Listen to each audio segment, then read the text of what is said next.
Hai, apa kabar semuanya? Senang kembali di dalam program Yes Kita Bisa. I'm always excited karena waktu kita sungguh-sungguh lakukan bagian kita, konsisten, tekun, disiplin, tidak menyerah, dan yang paling utama, andalkan Tuhan, maka semuanya pasti kita bisa lakukan. Oke? Yuk kita sama-sama berdoa sebelum kita mendengarkan apa yang menjadi pesan Tuhan. Tuhan, kami berdoa, mengucap syukur untuk anugerah Tuhan di penghujung tahun 2022 ini kami masih diberikan kesehatan, kemampuan untuk bisa berkontribusi dan juga produktif di dalam kehidupan kami. Dan kami butuh selalu arahan, tuntunan daripada Tuhan melalui kebenaran firman-Mu. Di dalam nama Tuhan Yesus kami berdoa dan mengucap syukur. Amin. Alright. Nah, hari ini Pastor Ed akan menyampaikan satu khotbah dengan tema yang sangat menarik, yaitu it fails. Artinya gagal. Apa yang kita lakukan gagal. It fails. Artinya ya itu gagal gitu. Nah, maksudnya apa sih? Apakah mau mengajarkan kegagalan? Ya, segala sesuatu itu dimulai dari sebuah kegagalan. Ya, bagaimana kita bisa merubah kegagalan bisa menjadi keberhasilan, itu kuncinya. Dan kita mau belajar secara biblical, secara alkitabiah, apa saja yang harus kita lakukan pada saat kita dalam titik terendah dalam kehidupan kita. Terutama waktu kita tarik, kita di penghujung tahun 2022, bulan Desember, udah mau habis tutup tahun. Pasti kita melalui setiap bulan, 12 bulan, banyak kegagalan-kegagalan, bahkan target-target yang kita inginkan tidak tercapai di tahun 2022 ini. Baik target secara pribadi, untuk keluarga, untuk keuangan, pekerjaan, usaha, atau impian-impian kita yang kita harapkan terjadi di tahun 2022, ternyata di penghujung tahun 2022 ini kita banyak yang mengalami kegagalan. Nah, kita mau belajar sama-sama dalam Lukas 5 ayat 1-11, nanti kita baca sama-sama. Ada 5 hal yang kita akan pelajari, tapi intinya khotbah it fails, yaitu bagaimana sih kita merubah kegagalan menjadi keberhasilan. Nah, pertama-tama Pastor Ed mau tanya dulu, ada nggak di antara saudara yang pernah mengalami kegagalan? Have any of you ever had a failure in your life? Pernah nggak saudara alami kegagalan dalam hidup saudara? Atau have you ever tried something and it doesn't work? Atau pernahkah Anda mencoba sesuatu tapi tidak berhasil? Ya, dengan khotbah hari ini yaitu it flops or it fails. Bahwa gagal, fails, ya ini. Di tengah-tengah orang sukses, kita lihat di sekeliling kita, berhasil menuai impian-impian mereka, kitanya malah gagal. Saya sih mengalami kegagalan banyak kali di dalam kehidupan saya, sejak dari kecil. Tapi satu hal, saya nggak pernah mau menyerah. Karena saya percaya Tuhan tidak pernah menyerah dengan kehidupan saya. Dan saya akan terus melangkah maju. Dan saya berharap saudara semua juga melakukan hal yang sama.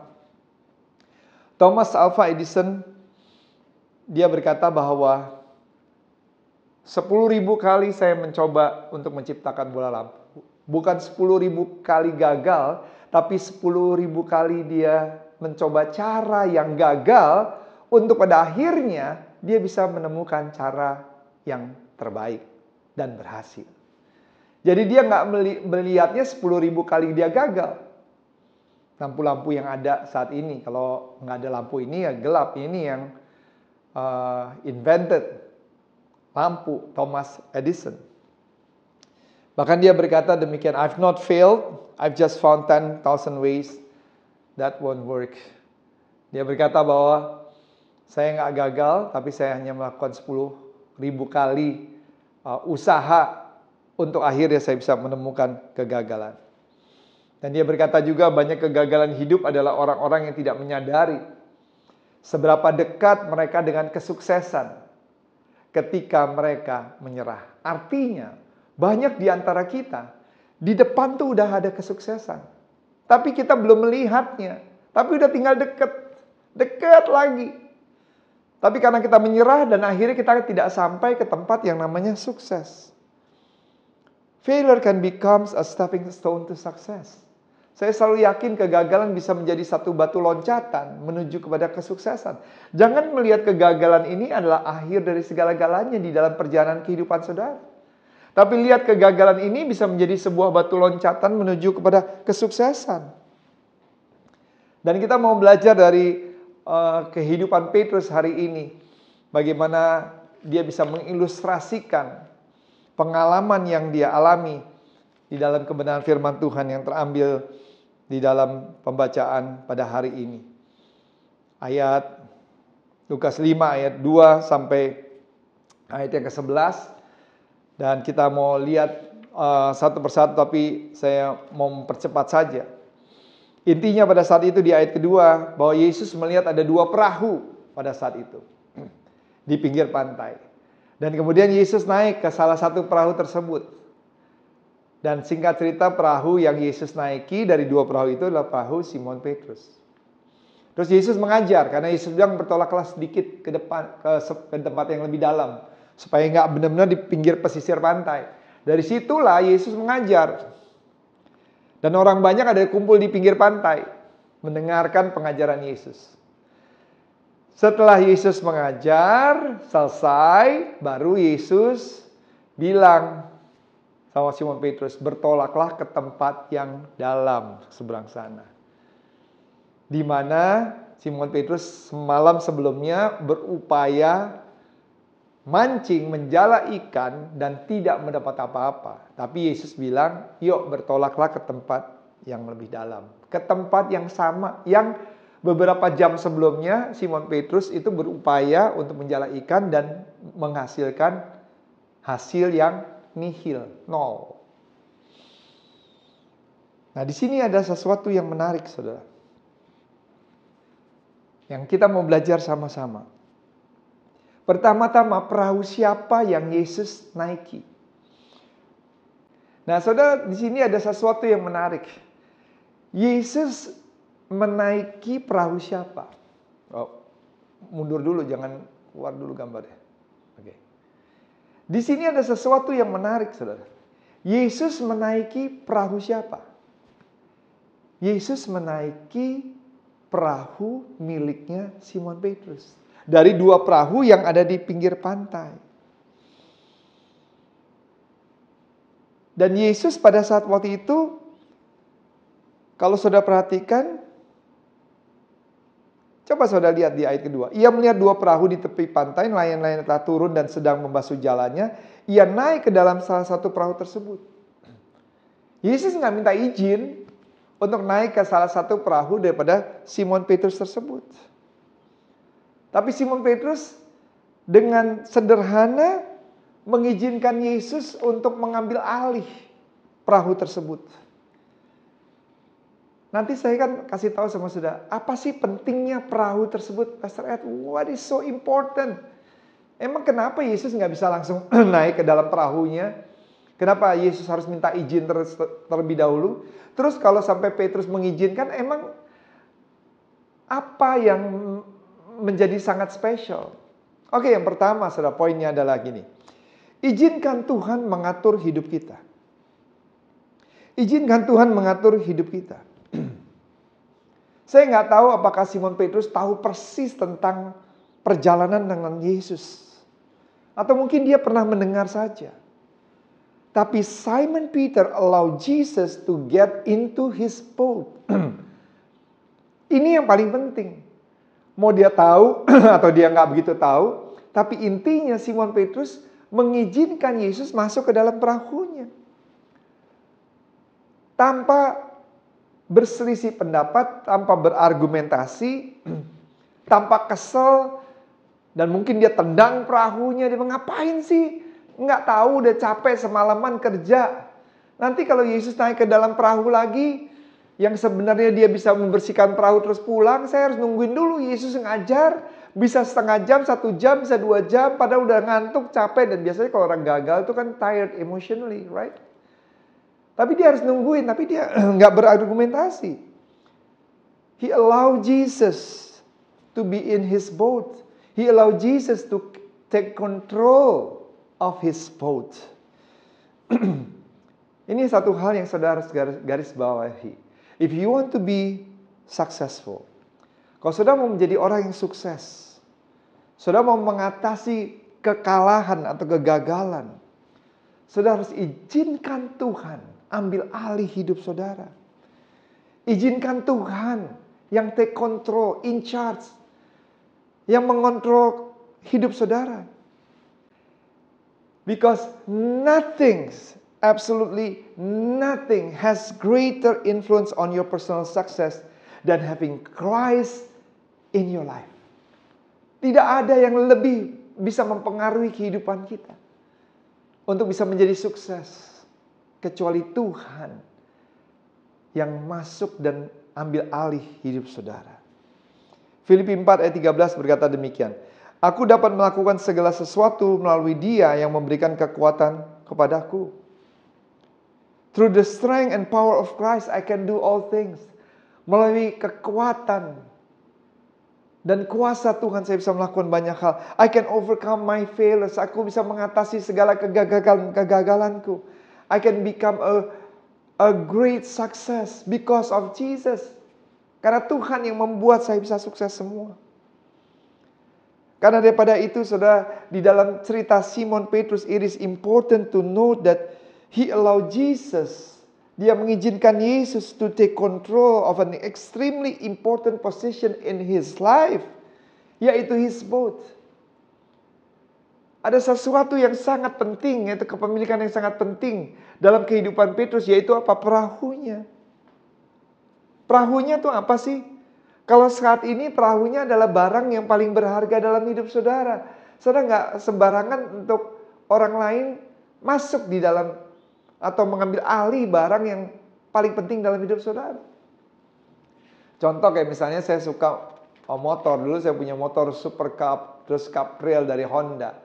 Saya nggak bisa sembarangan orang itu pakai motor saya.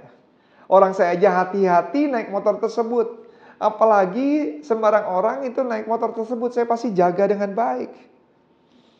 Tapi yang luar biasa, Petrus izinkan untuk Yesus masuk ke dalam perahunya tanpa harus berargumentasi, tanpa bertanya. Ini seringkali di dalam kehidupan kita, sesuatu yang berharga.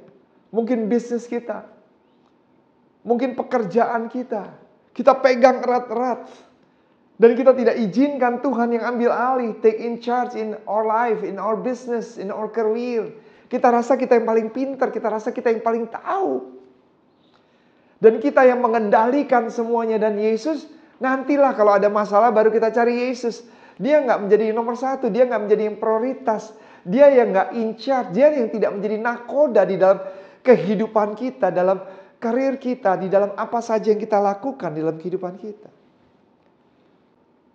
Dalam Lukas 14 ayat 33 jelas dikatakan, begitu juga dengan kamu masing-masing. Tidak ada seorang pun di antara kamu yang dapat menjadi muridku jika ia tidak menyerahkan seluruh kepunyaannya. Simply put, if you are not willing to take what is dearest. Simply put, if you are not willing to take what is dearest to you.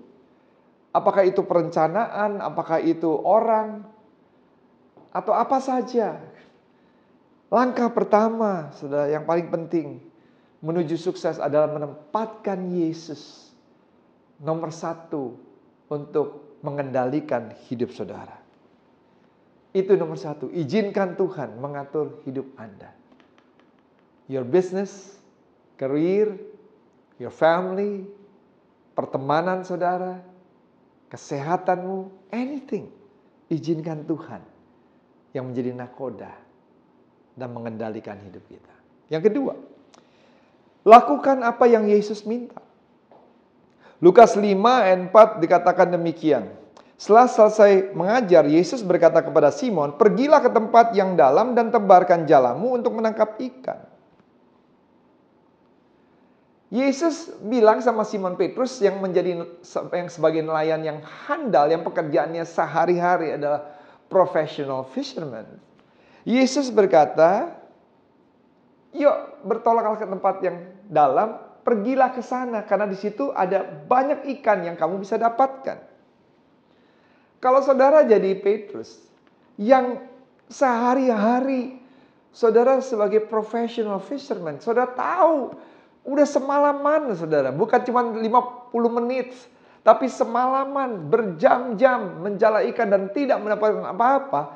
Kok bisa tiba-tiba seorang carpenter yang kerjaannya tukang kayu suruh orang yang kerjaannya memang professional fisherman, nelayan yang handal, mengajari sesuatu yang dia tahu udah dia lakukan semalaman dan tidak mendapatkan apa-apa. Dan benar-benar di firman Tuhan bilang hasilnya nol. Mungkin kalau saudara mungkin akan berargumentasi panjang dengan Yesus.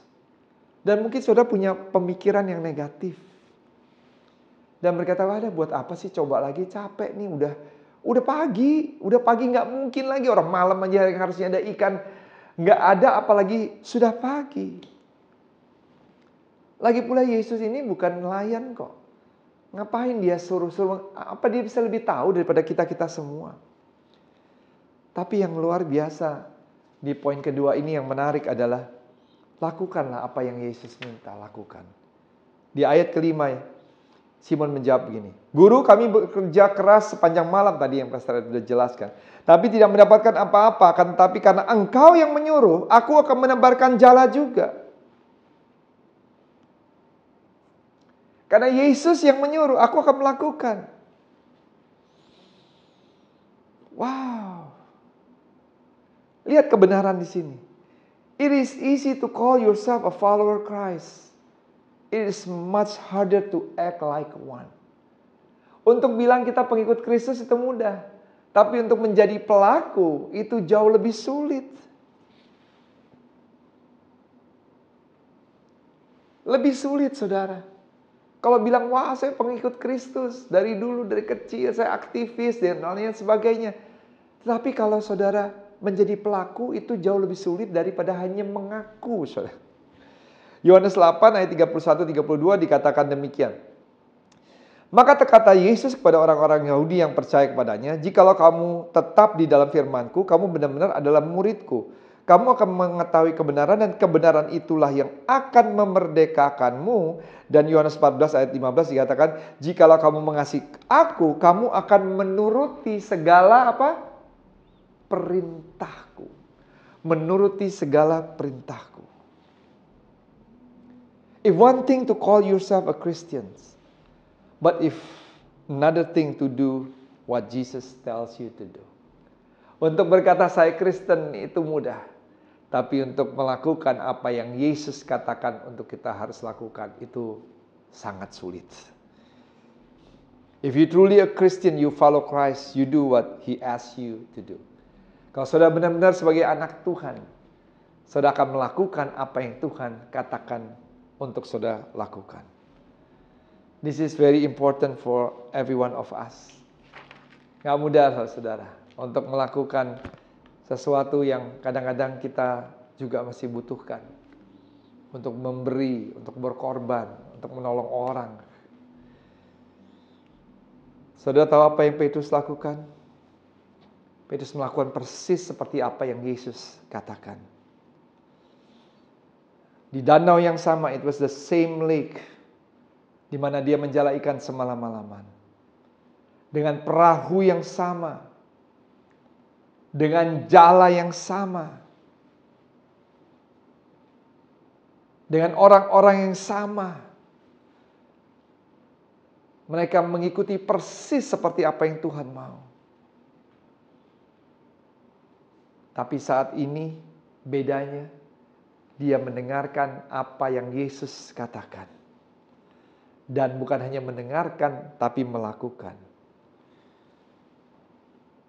Dan hasilnya, ada 2 perahu yang dipenuhi ikan melimpah.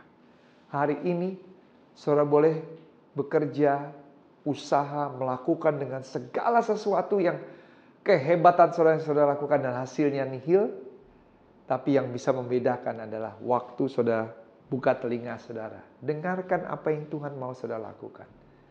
Dan bukan hanya dengarkan, lakukan. Maka saya percaya hasilnya akan melimpah. Poin yang pertama, izinkan Tuhan masuk dan in charge dalam kehidupan kita. Yang kedua, yaitu melakukan apa yang Tuhan perintahkan untuk saudara lakukan. Dan yang ketiga adalah berbagi kelebihan yang kita miliki. Kelihatannya simple, tapi banyak orang yang merasa bahwa ini hak saya, Pastor Ed. Saya kerja keras, masa saya harus berbagi? Tapi lihat firman Tuhan berkata Lukas 5 ayat 6-7 bagi yang berbagi. Dan setelah mereka melakukannya, mereka menangkap sejumlah besar ikan sehingga jala mereka mulai koyak. Lalu mereka memberi isyarat kepada teman-temannya di perahu yang lain supaya mereka datang membantunya. Dan mereka itu datang lalu mereka bersama-sama mengisi kedua perahu itu dengan ikan hingga apa dikatakan? Hampir tenggelam. God bless Simon Peter with more fish than he could handle. Waktu mereka mau berbagi, bukannya berkekurangan, tapi Tuhan semakin memberkati, bahkan berkat yang hampir mereka tidak bisa tampung. God not only blessed Peter, but he blessed other because of Peter. Bukan hanya Tuhan memberkati Petrus, tapi Tuhan memberkati yang lain karena Petrus. Bukan hanya mendengar, melakukan, tapi berbagi kepada yang lain. Peter didn't hold back his blessing. When he saw the abundance of fish coming into his boat, he shared it. Saudara, seringkali kita waktu diberkati Tuhan, kita simpen berkatnya erat-erat, kita pegang erat-erat, kita simpen semua rapi-rapi, dan kita tidak mau berbagi, saudara. Dan akhirnya kita takut kekurangan, dan semakin lama semakin kekurangan, semakin habis. Tapi pada saat waktu kita berbagi dengan berkat yang Tuhan titipkan dalam hidup kita, maka seperti aliran air yang terus mengalir dalam kehidupan kita, dan Tuhan terus memberkati kita karena kita bisa dipercaya menjadi saluran berkat. Maka Tuhan akan memberkati kita lagi. Tuhan lihat hati kita yang mau berbagi, dan Tuhan terus keep on blessing us. Wow. If you want to be success, share your surplus. Bahkan mungkin saudara nggak perlu berkelimpahan dulu, tapi saudara bisa mendukung dan mensupport siapa saja untuk saling berbagi satu dengan yang lainnya. Poin 1, izinkan Tuhan mengatur hidup kita. Yang kedua, lakukan apa yang Yesus minta. Yang ketiga, berbagi kelebihan kita. Yang keempat, hiduplah dengan kerendahan hati. Ini kuncinya dari semuanya. Kalau saudara mau menjadi orang yang sukses, berhasil, kalau saudara mau untuk Tuhan bisa pakai saudara lebih luar biasa lagi. Lihat Lukas 5 ayat 8. Ketika Simon Petrus melihat hal itu, ia pun tersungkur di depan Yesus dan berkata, Tuhan, pergilah daripadaku karena aku ini seorang yang berdosa. Ya gimana Petrus tidak tersungkur? Petrus pasti di dalam hatinya waktu mendengarkan apa yang Yesus katakan dan kemudian melaksanakan, tapi di dalam hatinya pasti dia meragukan Tuhan. Sehingga akhirnya dia sampai tersungkur. Dia baru berkata dalam hatinya, Tuhan ampuni.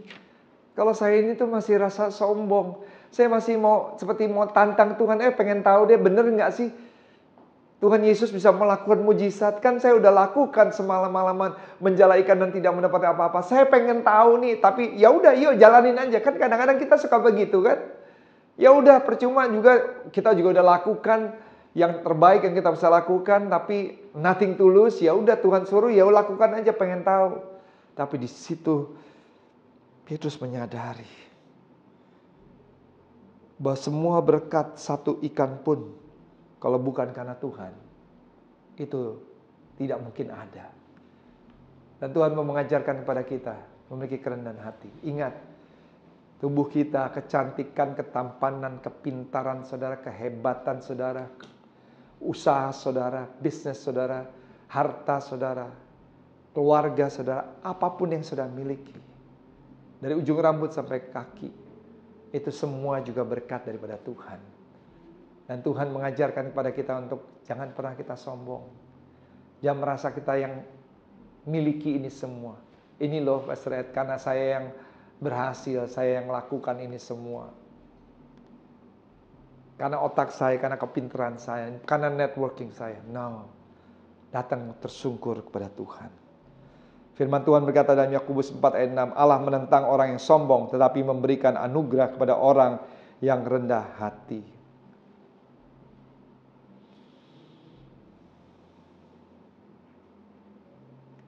Petrus menyadari sungguh-sungguh, berkat sampai 2 perahu melimpah ikan itu, is because of Jesus. God bless him, God bless Peter, and Peter knew that God had blessed him and he was humble. Dengan kerendahan hati dia menyadari akan semua itu. A big part of Christian living is walking humbly before our God. Ini harus menjadi nilai-nilai yang kita hidupkan sebagai orang percaya, yaitu senantiasa memiliki kerendahan hati, saudara. Tapi ini bukan akhir dari cerita semua ini. Because of the miracle of the fish, Simon Peters reset the priority of his life. Ini yang poin yang terakhir yang kita mau belajar sama-sama. Karena semua ini, yang pertama, dia mengizinkan Tuhan mengatur hidupnya. Kedua, dia melakukan apa yang Yesus minta. Ketiga, dia berbagi kelebihan yang Petrus miliki. Keempat, dia hidup dengan kerendahan hati. Yang kelima, dia mengatur prioritas kehidupannya, dia mengatur ulang. Lukas 5 ayat 11 berkata, Simon dan teman-temannya menarik perahu itu ke atas pantai, kemudian meninggalkan semuanya, lalu Simon Petrus mengikuti Yesus. Setelah dia mendapatkan ikan yang begitu banyak, setelah dia melakukan semuanya, poin 1 sampai ke 4, baik izinkan Yesus mengatur kendali hidupnya. Kedua, dia mendengarkan. Dan bukan hanya mendengarkan, melakukan. Kemudian dia berbagi atas kelebihan. Keempat, dengan kerendahan hati dia tersungkur. Dan kelima, dia meriset semuanya. Dan akhirnya dia nggak fokus kepada hartanya waktu sampai ke pantai. Dan terbuai dengan harta. Tapi yang dia lakukan, dia riset. And he follow Jesus. They realized that if Jesus could perform a miracle like that, he could do anything he wanted to do.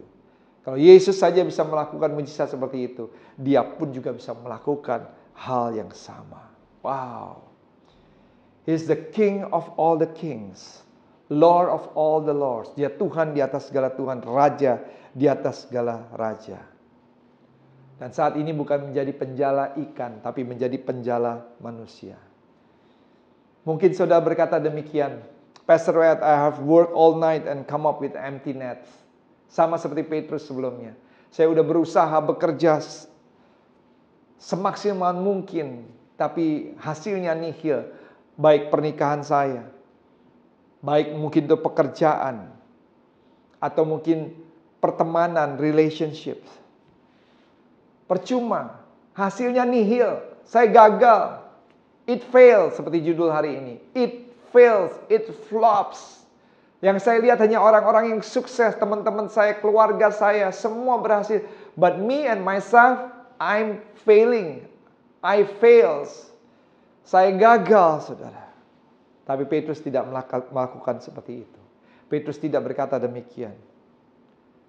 Petrus mungkin berkata, Lord, I've worked 10 hours and didn't catch anything. Saya menjala ikan semalam-malaman mungkin lebih dari 10 jam. Hasilnya nihil. Tapi I won't give up. Saya tidak mau menyerah. I trust you, Lord. Walaupun di dalam hati masih ada keraguan, but I trust you. I know you are able to perform miracles. Aku tahu engkau sanggup melakukan mujizat. Praise the Lord. Peter didn't give up. He didn't give up. Dan saya berdoa saudara juga tidak pernah menyerah. 5 hal kita pelajari. Bagaimana kegagalan bisa Tuhan ubah menjadi keberhasilan. Yang pertama, izinkan Tuhan atur kendali hidup saudara. From right now, bisnismu, pekerjaanmu, rumah tanggamu, your career, kesehatan. Kedua, lakukan apa yang Tuhan suruh saudara lakukan. Juga bukan hanya mendengarkan, tapi lakukan apa yang Tuhan minta. Kadang-kadang berat rasanya, tapi lakukan itu. Yang ketiga, apa yang saudara harus lakukan? Saudara lakukan berbagi atas kelebihan yang saudara miliki. Jangan saudara simpan. Bagi talenta saudara. Bagi pemikiran saudara. Bagi kepandaian saudara. Ajarkan banyak orang. Jadi mentor. Bagi berkat. Keempat, punya kerendahan hati. Sadarilah apa yang kita miliki ini semua berasal daripada Tuhan. Tidak ada satupun yang kita miliki ini karena karena hebatnya kita. It's all because of His grace. Yang kelima, reset semuanya. Artinya, mari kita melayani Dia, Raja di atas segala raja. Dengan apa? Dengan hidup maksimal. Dengan apa yang Tuhan percayakan. Sebagai leaders in the marketplace. Dan sebagai students, whatever professions that you have. Mari kita melayani Tuhan. Dan sungguh-sungguh berikan yang terbaik. Dan Tuhan akan mengubah kegagalan menjadi keberhasilan. Amin. Lord Jesus, I pray untuk setiap anak-anak-Mu pada hari ini yang pernah mengalami kegagalan atau selama 12 bulan di tahun 2022 ini banyak mengalami kegagalan-kegagalan dan berkata, I'm failing, I fails, it fails. Tapi hari ini kami belajar sungguh-sungguh bagaimana Tuhan bisa merubah kegagalan yang sangat signifikan dari hasil yang 0 sampai 2 perahu berkelimpahan ikan. Hari ini hamba-Mu berdoa, Tuhan hamba-Mu lepaskan berkat bagi umat-Mu, baik mereka yang mendengarkan secara langsung atau juga recorded YouTube ini. Di saat yang bersama kami lepaskan berkat materi, jasmani, rohani, in Jesus name. Amin. Yuk, kita juga memberikan yang terbaik. Dan setiap pemberian saudara, saya percaya Tuhan Yesus akan gantikan berlipat kali ganda. Dan kami memberikan dan mendukung pekerjaan ini, yes kita bisa. Dan kami memberikan dengan hati yang penuh dengan sukacita. Seperti apa yang kita pelajari dari firman Tuhan, waktu kita mendengar, melakukan menabur, maka Tuhan akan gantikan seperti Tuhan memberkati Petrus, bahkan 1 perahu dalam usahamu, dalam pekerjaanmu tidak akan pernah cukup untuk menampung dan Tuhan akan berkati melimpah. I trust you Jesus that you are going to pour abundant blessing to your people who is willing to support and give to this ministry as kita bisa willingly and joyfully. In Jesus' name we pray. Amen. See you next week. Salam sehat dan bugar. Amen.